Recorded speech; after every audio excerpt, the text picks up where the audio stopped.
Dr. Mindy Shaw here, and welcome to another episode of Teaching Humanity Remotely.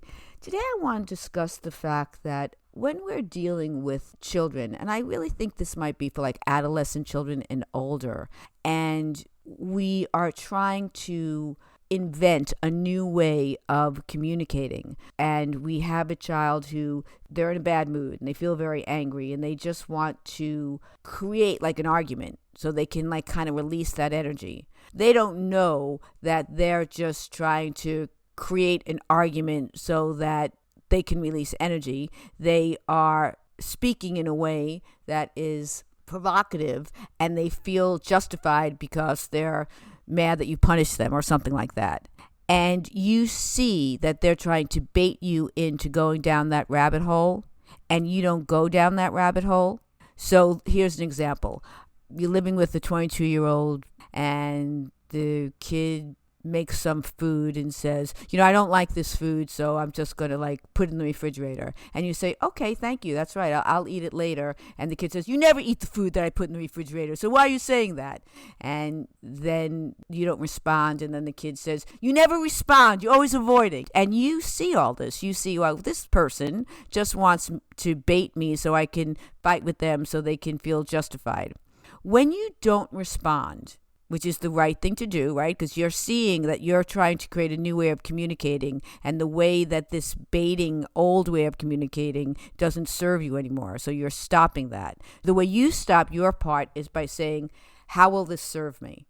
And for me, every time I go down my own rabbit hole, I have like self-pity or self-doubt or I'm degrading myself. Every single time when I catch myself in that moment, I always say, Mindy, how does that serve you? And when I see that it doesn't serve me, it sort of changes my behavior immediately. So now you are not responding and you're not getting baited into like a kind of confrontation because you don't want to have that kind of relationship with this person anymore. If you say it in that moment, you're going to get up against the wall and you're just going to get beat up. You cannot say it in that moment. If you don't say it at all, if you don't communicate what's happening at all, what happened at all, you will not be providing the person with a learning lesson. So when things are peaceful in another moment, this is what you say. You say, the other day when that happened, what do you think about that? And a lot of the times the person will say, I was just in a bad mood. I wanted to release some anger and I was just baiting you.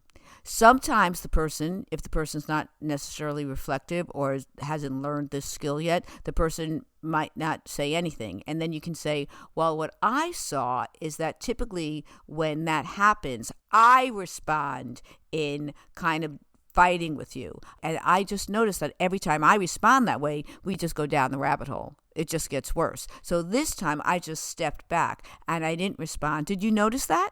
See, so you're still speaking in the I person, and in your taking responsibility for you speaking in the I person, you're also giving the other person an invitation to see, wow, yeah, that's interesting, So I just want to say that if you are changing the way in the way in which you respond to a person in a situation, and you want that to be a new way of communicating, and you want to stop a negative habit that you have in your communication together. And this often happens with children and parents and children who, they could be very young, but I'm talking about like a little older now, because this often happens like adolescents or a little older than adolescents.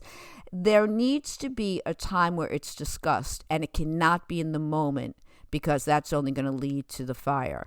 So I wanted to explain that, and I just want you to be able to see if what I'm saying makes sense to you.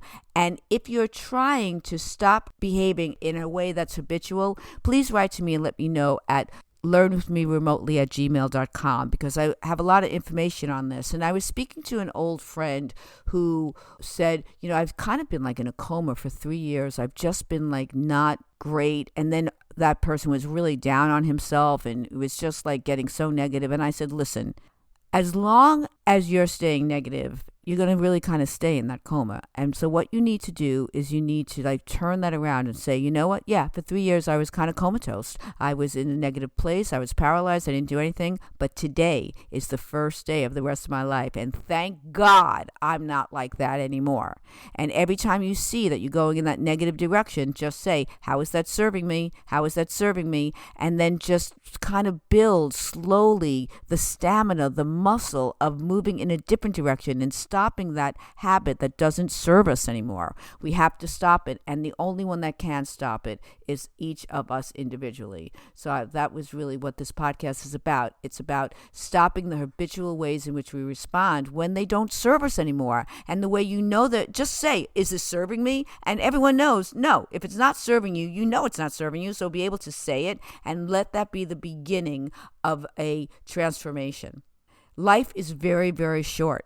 So we want to do all that we can to have the most positive, productive, satisfying, fulfilling life. And that really is up to each and every one of us, no matter what our circumstances. Our attitude is so very critical. And if we're really dissatisfied in our circumstance with a positive attitude, there's room for transformation. Until next time, be well. Thank you.